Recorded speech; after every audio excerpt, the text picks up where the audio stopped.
1935 के अधिनियम के बारे में कहे थे पंडित जवाहरलाल नेहरू जी ने कि यह एक ऐसी कार है जिसमें ब्रेक ही ब्रेक हैं लेकिन इंजन नहीं है।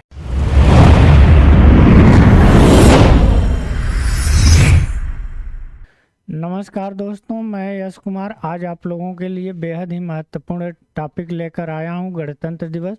गणतंत्र दिवस के बारे में बतलाने से पहले मैं आप लोगों को नोटबुक आईएएस परिवार की तरफ से ढेर सारी शुभकामनाएं और बधाई देता हूं। और आप खूब अच्छे से अपनी तैयारी कीजिए और अपने जीवन में एक अच्छा पद हासिल कीजिए और इंसान का जो परिभाषा होता है उस पर आप लोग खरा उतरिए ताकि भारत को एक नवीन ऊर्जा के साथ आप लोग ऊंचाइयों पर ले जाइए। तो आइए हम लोग गणतंत्र दिवस और अन्य जो राष्ट्रीय पर्व हैं उनके बारे में हम डिटेल में देख लेते हैं कि क्यों मनाया जाता है, इसके पीछे कारण क्या है।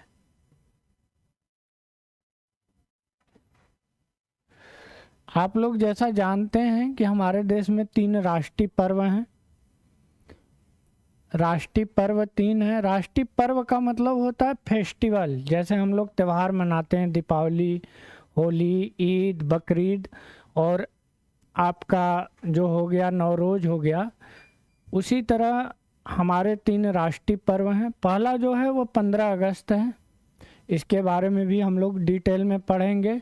इसी को आप लोग स्वतंत्रता दिवस भी कहते हैं। उसके बाद 26 नवंबर है जिसे संविधान दिवस कहा जाता है। संविधान दिवस कब से मनाना चालू हुआ और यह दिन क्यों चुना गया। और उसके आगे आपका है 26 जनवरी गणतंत्र दिवस। गणतंत्र का मतलब क्या होता है और गणतंत्र दिवस आखिर 26 जनवरी को ही क्यों मनाया जाता है। हमारे मन में हमेशा यह प्रश्न उठता है कि क्यों मनाया जाता है, 26 जनवरी का ही डेट क्यों चुना जाता है, या 15 अगस्त या तो आपका 26 नवंबर का ही डेट क्यों चुना जाता है। तो उसी संदर्भ में हम लोग डिटेल में बात करेंगे। सबसे पहले आप लोगों को यहाँ पर मैं इन शब्दों का अर्थ बतला देता हूँ। स्वतंत्रता दिवस, स्वतंत्रता का यही तात्पर्य होता है कि आपके जो हैं फ्री हो गए हैं, फ्रीडम हो गई है, आपकी अखंडता संप्रभुता के साथ आप अपना डिसीजन भी ले सकते हैं और आप किसी देश के दबाव में अपनी नीतियां या पॉलिसी या तो जो आपके विदेश मामले हैं उन सबको नहीं परिवर्तित करेंगे। आप खुद अपनी नीति बनाएंगे और शासन आपके द्वारा ही चलेगा। स्वतंत्रता, और यह जब जो मिला था यह हम लोगों को 15 अगस्त 1947 को मिला था। इसके पीछे भी हम लोग पढ़ेंगे क्या चीज़ें हैं। और वहीं पर बात किया जाए आपका 26 नवंबर संविधान दिवस। संविधान दिवस कब से मनाया गया, यह सबसे पहले मन में प्रश्न उठता है। तो यह मनाया गया था 2015 में पहली बार घोषणा हुई थी मनाने के लिए। और क्यों मनाया जाता है, क्योंकि 26 नवंबर 1949 को हम लोगों ने संविधान को अंगीकृत किया था। आप लोग जैसा जानते हैं भारत का जो संविधान है वह सर्वोपरि है, जिसे बनाने में 2 वर्ष 11 महीने 18 दिन लगे थे। बहुत अथक परिश्रम से वह संविधान बना। और उस समय भारत की स्थिति इतनी नाजुक थी, भारत में चारों तरफ दंगे हो रहे थे, क्योंकि आप लोग जैसा जानते हैं 16 अगस्त 1946 को प्रत्यक्ष कार्रवाई दिवस की घोषणा होती है। किसके द्वारा? मोहम्मद अली जिन्ना के द्वारा, जिन्हें पाकिस्तान में कायदे आजम भी कहा जाता है। कायदे आजम का मतलब होता है संस्थापक या रचनाकार होता है। तो पाकिस्तान का, चूँकि वही पाकिस्तान की मांग लास्ट में सबसे ज़्यादा पुरजोर तरीके से उठाए थे, तो उनको जब लगने लगा कि 2 स्टेट की जो पॉलिसी है, मतलब कि कांग्रेस का था कि कांग्रेस कहती थी, कांग्रेस का मतलब आईएनसी, तो कांग्रेस कहती थी कि पहले आज़ादी मिले और फिर उसके बाद बंटवारा हो, जबकि इंडियन मुस्लिम लीग कहती थी कि पहले बंटवारा हो फिर आज़ादी मिले। और आप लोग जैसा जानते हैं 1 सितंबर 1939 को जर्मनी, जो वर्तमान जर्मनी है, वहाँ पर हिटलर का शासन था। उन्होंने 1 सितंबर 1939 को द्वितीय विश्व युद्ध की घोषणा कर देते हैं। और इसके घोषणा के पीछे आप जाएंगे तो कहीं नहीं कहीं प्रथम विश्व युद्ध का जो वर्साई की संधि थी वह इसके पीछे प्रमुख कारण थी। एक मेन कारण में इसे गिना जाता है, क्योंकि उस वर्साई की संधि के चलते जो जर्मनी था, जर्मनी का हित बहुत ज़्यादा प्रभावित हुआ था। वहाँ के लोगों को उस समझौते पर हस्ताक्षर करने से बजाय वे लोग समझते थे इससे बजाय हम लोगों को मार दिया जाता या वह कर दिया जाता तो वह ज़्यादा अच्छा होता। तो हम लोग यहाँ पर आ गए, चूँकि तब 16 अगस्त 1946 को प्रत्यक्ष कार्रवाई दिवस मनाई जाती है। तो भारत के विभिन्न भागों में, जो भारत के विभिन्न भाग थे, वहाँ पर बहुत व्यापक लेवल पर दंगे फैल जाते हैं। और उस दंगों को कंट्रोल करने के लिए आप लोग जैसा जानते हैं, प्रथम जो राष्ट्रपति थे उन्होंने 1961 में एक उनका भाषण बहुत ज़्यादा चर्चित है। आप लोग कब GS पढ़ते होंगे तो उसमें रहता है कि अगर सरदार पटेल नहीं होते तो भारत में ही कई पाकिस्तान बन जाते, या नहीं कई कोष्ठक में पाकिस्तान बनते, क्योंकि जगह जगह जो दंगे हो रहे थे और जो अंग्रेज थे, अंग्रेज उसी स्थिति में भारत को छोड़कर जाना चाहते थे। और उस स्थिति में छोड़ के जाना चाहते थे और हमारी सीमाएं जो लगी थी आपकी चाइना से या अन्य देशों से, वहाँ पर उन्होंने अपनी सेनाओं को एक बैग, जो रॉयल आर्मी थी उनको एक बैग उन्होंने बाहर पीछे खींच लिया और वहाँ पर धीरे धीरे भरा गया, सेनाएं वहाँ पर पहुँची। फिर हम लोगों का जो सीमा का था वह सीमा विवाद आज भी आप देखेंगे तो चाइना जो है अपना बहुत ज़्यादा गलत चीज़ों को वह थोपता है, क्योंकि उसका जो पैमाना है कि वह जो सलाद होता है काटा जाता है उस आधार पर वह काम करता है। कभी मैं इस पर आप लोगों से जिक्र करूंगा। तो यह प्रत्यक्ष कार्रवाई दिवस होती है। उस समय भारत के संविधान की प्रक्रिया चालू होने वाली होती है। 9 दिसंबर 1946 को पहला संविधान की बैठक होता है। इसी में आपके जब भारत पूरी तरह से जल रहा था या कहिए दंगों के चपेट में था, उसी दरमियान हमारा संविधान निर्माण करने की प्रक्रिया चालू होती है। और संविधान के जो विशेषज्ञ थे उन्होंने बैठक जो चल रही थी संविधान सभा की, और उस समय तरह तरह की चीज़ें उपजी, देश मुद्दे उठे और विश्व की तमाम देशों की जो संविधान था उसको भी देखा गया। उसके बाद देखने के बाद 2 वर्ष 11 माह 18 दिन में आपका संविधान जो होता है वो पूरी तरह तैयार हो जाता है। यह भी फैक्ट आपका कभी कभी परीक्षाओं में पूछ देता है। तो यह 26 नवंबर को जो हुआ था वह आपका संविधान को अंगीकृत किया गया था। अंगीकृत करने के बाद 2015 में जो वर्तमान हमारे प्रधानमंत्री जी हैं नरेंद्र मोदी, इन्होंने 26 नवंबर को संविधान दिवस के रूप में मनाने का घोषणा किए थे। आइए हम लोग आगे देख लेते हैं।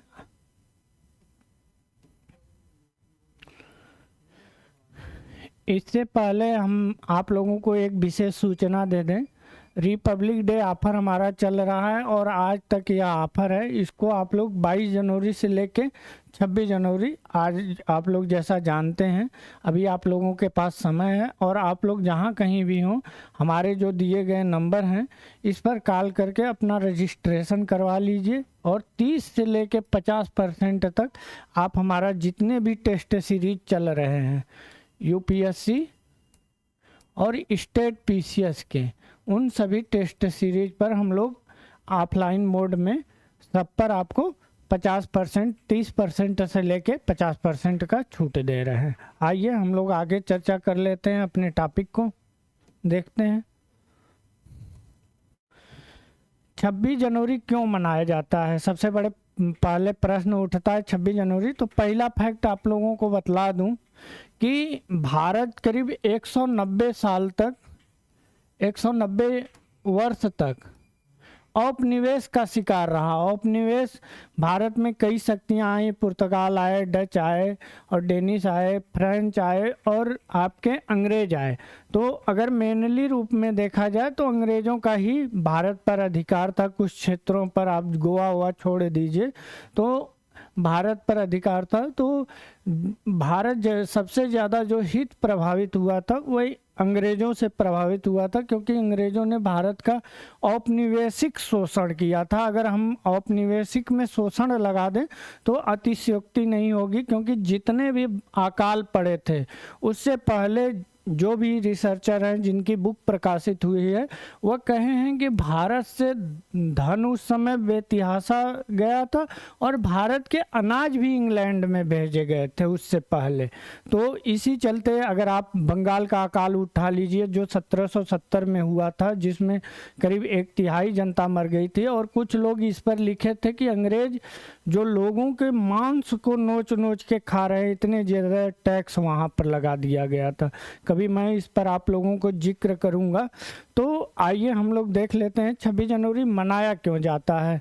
26 जनवरी सबसे पहला जो कारण था वह 1929 में, यह डेट आप लोग याद कीजिएगा, दिसंबर के महीने में INC मतलब इंडियन नेशनल कांग्रेस, जिसकी स्थापना 1985 में हुई, 1885 में हुई थी, A.O. ह्यूम के द्वारा, और पहले जो अध्यक्ष थे वो आपके WC बनर्जी थे।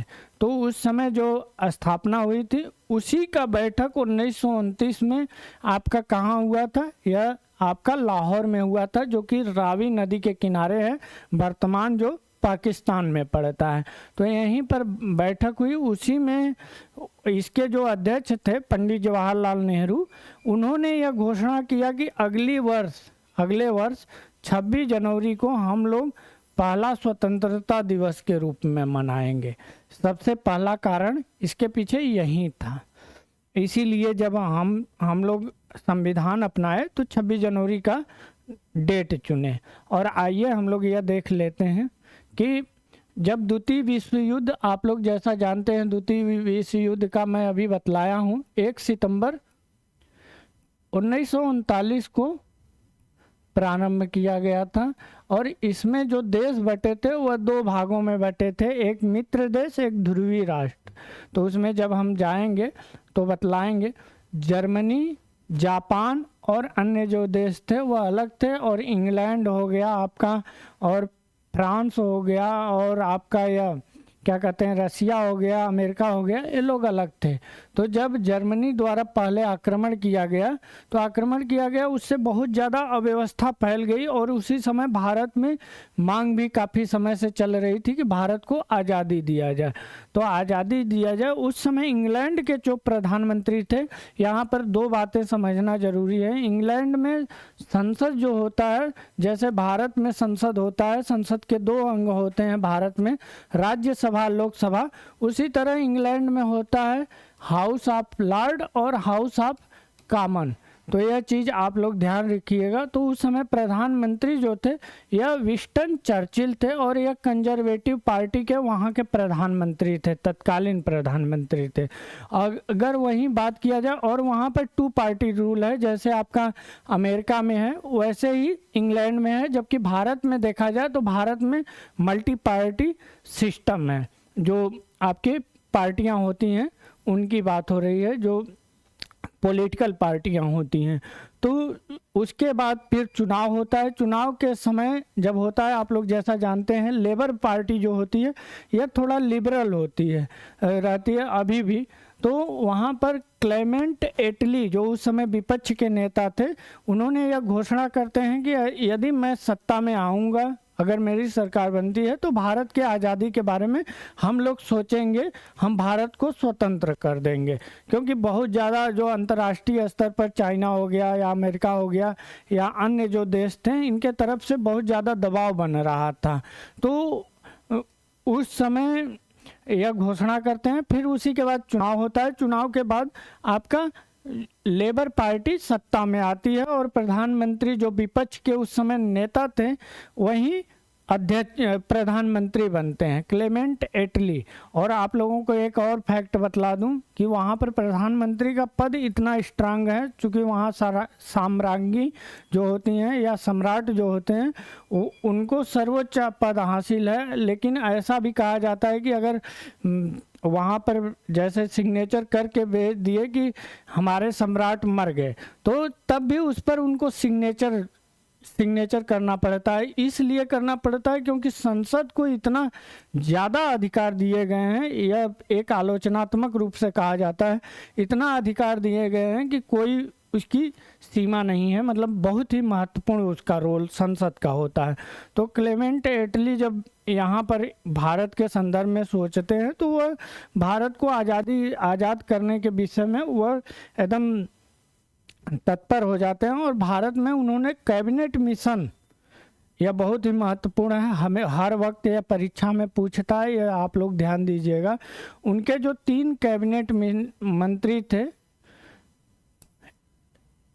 Lawrence, sir Pethick Lawrence, sir Stafford Cripps, admiral Alexander, इसे शॉर्ट फॉर्म में जो लोग याद करते हैं वे लोग इसे लॉस करके याद कर लेते हैं। तो इससे याद हो जाता है क्योंकि परीक्षा में अक्सर इससे क्वेश्चन पूछ देता है तीनों लोगों में कि कौन कौन थे, 4 ऑप्शन दे देगा, उसमें से एक नहीं थे, या तो ऊपरी निम्नलिखित में से कौन थे उसमें से एक दे देगा, या अध्यक्ष कौन थे। तो यह भेजे इनको आकर भारत में देखना था कि कैसे क्या आगे किया जाए कि ताकि भारत को एक संवैधानिक रूप से संविधान का स्वरूप देते हुए भारत को आज़ादी की तरफ ले जाया जाए। तो इसके अध्यक्ष जो थे आपके लॉरेंस थे, सर पैंथिक लॉरेंस। आइए हम लोग आगे देख लेते हैं। Cabinet mission, sir Pethick Lawrence Bharat के राज्य सचिव थे। भारत के राज्य सचिव का पद उस समय बहुत ही महत्वपूर्ण होता है।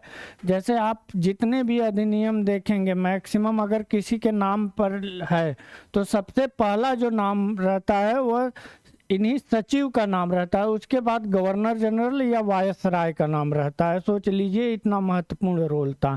स्टैनफोर्ड क्रिप्स यह व्यापार मंडल के अध्यक्ष थे। और वहीं एवी अलेक्जेंडर की बात की जाए तो यह नौवहन विभाग के प्रथम स्वामी थे, मतलब हेड थे। कैबिनेट मिशन का जो काम था भारतीय संविधान बनाने के लिए सभी नेताओं को एकजुट करना था और एक समिति तैयार करना था जो सभी वर्गों पर ध्यान रखते हुए संविधान को तैयार करेगी। एक कार्यकारी परिषद का गठन करना था और इसके कई काम थे। आइए हम लोग संविधान सभा के चुनाव पर देख लेते हैं, इससे भी फैक्ट हमेशा पूछ देता है। 1946 में 389 सदस्य थे, 1947 में 299, जिसमें 229 जो सदस्य थे यह प्रांतों से चुने गए थे। और यहाँ आप लोग ध्यान दीजिएगा 10 लाख जनसंख्या पर एक जो लीडर या सदस्य होते थे वह चुने जाते थे। और 70 सदस्य जो थे आपके देसी रियासतों से नॉमिनेट होते थे। और 1950 में देखा जाए तो 284 सदस्य थे, जिसमें 15 महिलाएं थी। यह हमेशा परीक्षा में पूछ देता है कि संविधान सभा में कितनी महिलाएं थीं, और कभी कभी उनका नाम भी पूछ देता है। आइए संविधान सभा की जो प्रक्रिया थी आप लोग जैसा जानते हैं, 18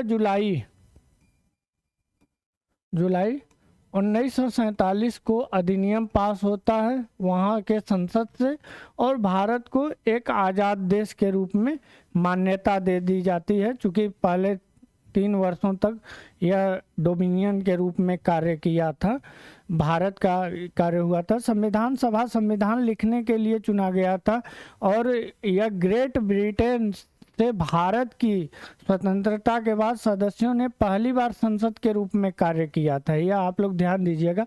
उससे पहले भी भारत में संसदीय प्रक्रिया थी, उसमें बहस भी होता था, चर्चा भी होता था, वोटिंग भी होता था, लेकिन स्वतंत्रता के बाद जो संविधान सभा का गठन था, यह संसदीय स्वरूप की पहली प्रक्रिया थी। इस संस्था का गठन जो होता है 1946 में होता है। इसी में मैं बतला दूं आपको, पहला बैठक जो होता है आपका संविधान सभा का, यह 9 दिसंबर 1946 को होता है। और इसी में आपके सच्चिदानंद सिन्हा, जो सबसे वयोवृद्ध थे, डॉक्टर सच्चिदानंद सिन्हा को अस्थायी अध्यक्ष चुना जाता है। फिर 11 दिसंबर को आपकी बैठक होती है। इसी बैठक में आपका डॉक्टर राजेंद्र प्रसाद, जो कि प्रथम राष्ट्रपति बने थे, उनको आपका सबसे पहला अस्थाई सदस्य, यहाँ पर अस्थाई अध्यक्ष चुना जाता है, और यहाँ पर आपके पहले अस्थाई अध्यक्ष चुने जाते हैं। स्वतंत्र भारत का संविधान बनाने के उद्देश्य से किया गया था, जो जनवरी 1947 में। और इसमें आप लोग यह ध्यान रखिएगा कि कौन सी समिति हुई थी, उनके क्या क्या कार्य थे और उनकी अध्यक्षता कौन किए थे, उसमें सदस्य कितने थे। यह बहुत ही महत्वपूर्ण परीक्षा के पॉइंट से है। जनवरी 1947 में संविधान के उद्देश्यों को परिभाषित करते हुए एक प्रस्ताव पारित किया गया था। और आप लोगों को यहीं पर बतला दूं कि भारतीय संविधान में सबसे ज़्यादा जो प्रभाव है वह 1935 के अधिनियम के बारे में कहे थे पंडित जवाहरलाल नेहरू जी ने, कि यह एक ऐसी कार है जिसमें ब्रेक ही ब्रेक हैं लेकिन इंजन नहीं है। यह कोटेशन भी आपका कभी कभी यह पूछ देता है इनका। और इसमें प्रस्ताव जो पारित किया गया था, पहला जो प्रस्ताव था, ब्रिटिश भारत और रियासतों को मिलाकर एक भारतीय संघ की स्थापना करना। अगर वहीं दूसरे प्रस्ताव की बात किया जाए, अलग अलग राज्यों और केंद्र के साथ सरकार का एक संघीय स्वरूप स्थापित करना। जैसे कि आप लोगों को मालूम है 562 रियासतें भारत में थी। अगर आप लोग वहीं पर थोड़ा डिटेल में कभी मैं इस पर पढ़ाऊंगा, तो जो मुख्य रियासतें आपकी थी जो बगावत पर उतरी थी, वह नीचे अगर देखेंगे तो ट्रावनकोर, फिर उसके बाद हैदराबाद, फिर जूनागढ़, फिर भोपाल और आपका जम्मू कश्मीर। कभी चर्चा करेंगे तो इसके बारे में हम डिटेल से पढ़ेंगे। क्योंकि हमारा जो मेन था हैदराबाद में जो ऑपरेशन चलाया गया था उसका नाम था ऑपरेशन पोलो। पोलो इसलिए कहा गया, वहाँ चलाया गया था क्योंकि वहाँ पर पोलो के बहुत ज़्यादा मैदान थे।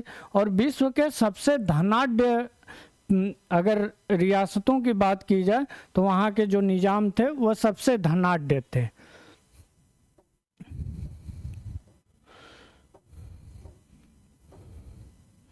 आइए हम लोग वही चीज़ जो अभी चर्चा किए हैं उसी के बारे में देख लेते हैं। 9 दिसंबर को जब पहली बैठक होती है संविधान सभा की, तो इसके डॉक्टर सच्चिदानंद सिन्हा जो थे, इसके पहले अस्थाई अध्यक्ष चुने जाते हैं। आपके यहीं देखिए डॉक्टर सच्चिदानंद सिन्हा जी हैं, यह पहले अस्थाई अध्यक्ष चुने जाते हैं। फिर अगर वहीं 11 दिसंबर को दूसरी बैठक होती है और इसमें डॉक्टर राजेंद्र प्रसाद संविधान सभा के आपके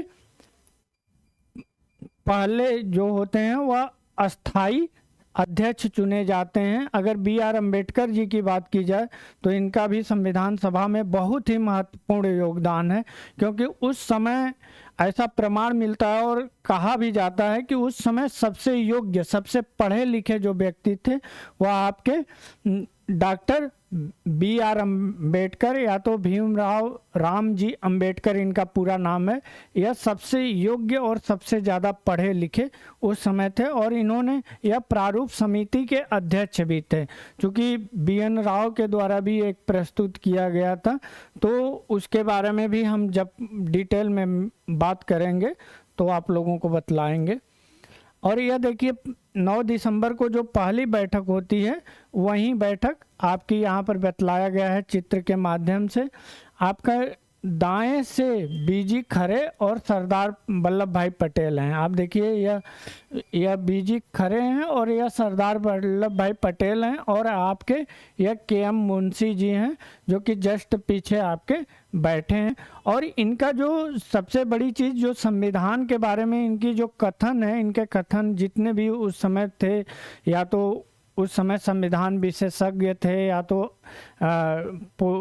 जानकार थे, उनके कोटेशन अक्सर पूछ लेता है, तो उसको भी आप लोग परीक्षा के नज़रिए से याद रखिएगा।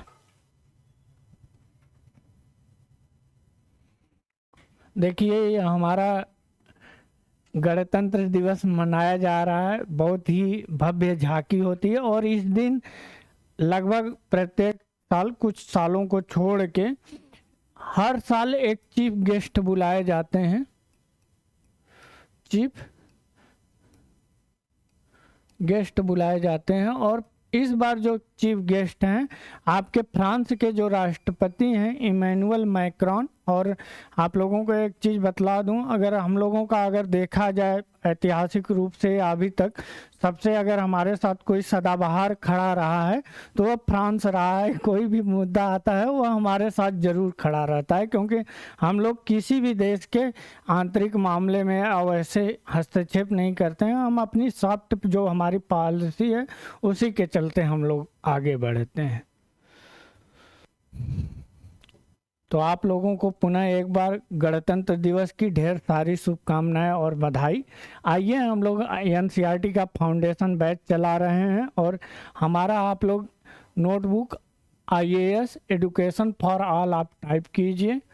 टाइप करने के बाद आपको गूगल प्ले स्टोर से यहाँ से दिखाई देगा, और लॉगिन करने के बाद आप लोगों को फाउंडेशन बैच जो कि एनसीईआरटी का है, और यह एनसीईआरटी आपकी सिविल सेवा परीक्षाओं के लिए बेहद ही महत्वपूर्ण है। बेहद ही महत्वपूर्ण कहा जाए तो अभी कम है, उससे ज़्यादा महत्वपूर्ण है। अगर आप एनसीईआरटी पर कमांड जितना अच्छा होगा और बेस जितना मजबूत होता है, उसके बाद कोई भी इमारत उस पर खड़ा कर लीजिए, वह इमारत पर कभी भी गलत प्रभाव नहीं पड़ता है। वह इमारत हमेशा मजबूत रहती है, यानी कि आपकी सफलता में 4 चांद लगता है। तो यह बेसिक से एडवांस तक जो भी जितने इसमें सब्जेक्ट हैं 6 से 12 जो आपके लिए इम्पॉर्टेंट हैं, उसके जो स्पेशलिस्ट टीचर हैं उनके द्वारा आपको पूरी चैप्टर अलग अलग चैप्टर और विधिवते आपको समझाया जाएगा, ताकि आप उस पर आपका कमांड बन जाए।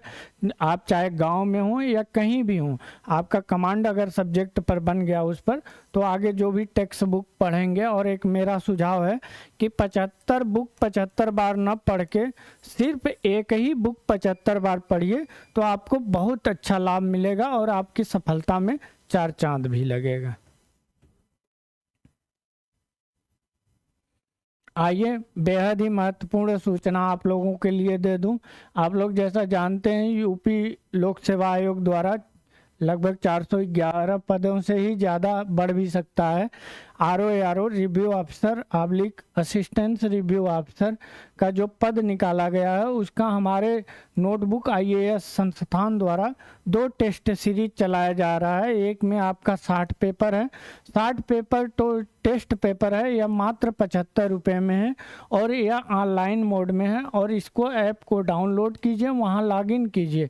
इसलिए हम लोग 75 रुपये कर दिए हैं, क्योंकि इस बार रिपब्लिक डे जो मनाया जा रहा है, सेलिब्रेट किया जा रहा है, वो 75वीं वर्षगांठ है, उसी को देखते हुए। और इसमें टोटल 60 टेस्ट हैं। यदि आप लोगों की तैयारी थोड़ी बहुत बाकी है तो 2-2, 3-3 पेपर रोज दीजिए और अपनी देखिए हमारी कहाँ कमजोरियां हैं और उसको दूर कीजिए और एक वांछित सफलता आप लोग हासिल कीजिए। आइए हम लोग दूसरे चलते हैं। दूसरा जो है वह आपका 30 टेस्ट पेपर का है और यह मात्र आपका 51 रुपीज़ का है। तो जो लोग 75 वाला नहीं जुड़ना चाहते हैं तो वह चाहें तो तो आपका 51 भी ले सकते हैं। आप लोगों के लिए यह सुझाव है कि आप लोग जानते ही हैं कि परीक्षा देते जाते समय आपका 75 रुपये से ज़्यादा ही खर्च हो जाता है, उससे कम नहीं होता है। तो क्यों ना एक बार हम टेस्ट सीरीज को ज्वाइन करके देखें, और हो सकता है हमारा जो 2-4 क्वेश्चन गलत हो रहा है वो 2-4 क्वेश्चन और सही हो जाए, जिससे हमारे सफलता में एक और वृद्धि हो। जो हम पेपर देखने के बाद, मिलाने के बाद यह सोचते हैं कि हमें और मेंस की तैयारी करनी चाहिए या नहीं करनी चाहिए, अभी रिजल्ट का इंतज़ार करना चाहिए, तो उस मामले में अगर आप 4-5 प्रश्नों का या 10 प्रश्नों का लीड ले रहे हैं तो वह आपके मेंस पर डायरेक्ट प्रभाव डाल देता है। आइए हम लोग एक बहुत ही महत्वपूर्ण सूचना हमारे जो टेक्नीशियन हैं श्री सुनील कुमार, उनके द्वारा अभी मिला है कि जो MPPCS है, MPPSC,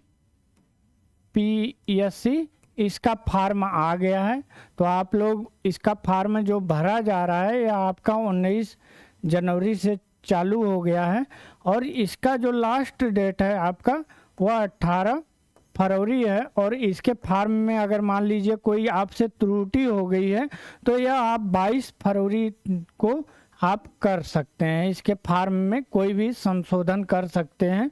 तो यदि आप थोड़ा भी इंटरेस्ट हैं तो आप इस फार्म को अप्लाई कीजिए। और एक और जो आपके सामने प्लान, अगर आपके सामने एक प्लान हो, दृष्टिकोण हो कि हमें 3 महीने या 4 महीने के बाद यह पेपर देना है, तो वह उसको आप टारगेट में डिवाइड कर लेते हैं कि इसको इतना समय में यह पढ़ना है, इसको रिवाइज करना है। जब ऐसे आपका प्लान चलता है तो वह प्लान आपको सफलता की ओर ले जाता है, वही इतना ज़्यादा सफलता की ओर ले जाता है, और वही स्ट्रेटजी महत्वपूर्ण होती है। और इसकी परीक्षा जो है आपको कि वह 28 अप्रैल है, 28 अप्रैल 2024 को इसका डेट आ गया है। और इसका भी हम लोग, इसका भी डेट हम, इसका भी जो टेस्ट सीरीज है, सॉरी, MPPSC का जो, इसको एडिट कर दीजिएगा, MPPSC का जो टेस्ट सीरीज है इसको भी हम लोग लॉन्च कर दिए हैं।